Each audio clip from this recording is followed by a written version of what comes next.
Hello everyone, welcome back. In today's video, I'm going to show you exactly how to change the 4-digit code on the Schlage keypad lock quickly and easily. Now, first of all, before changing the lock code, you will need the 6-digit programming code for your Schlage lock. Now, this is different from the normal 4-digit unlock code. On most of the Schlage locks, the programming code is usually printed either inside the battery compartment, on a sticker, or on the original manual, and the manual is going to look something like this.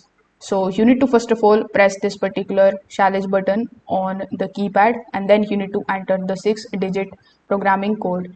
If entered correctly, the lock should beep and flash to confirm that it entered into the programming mode. Afterwards, you just have to simply press the 1, then enter your 4-digit user code, and then re-enter the same 4-digit code again to confirm. Now, after doing this, the lock should beep and flash green if the new code was accepted successfully.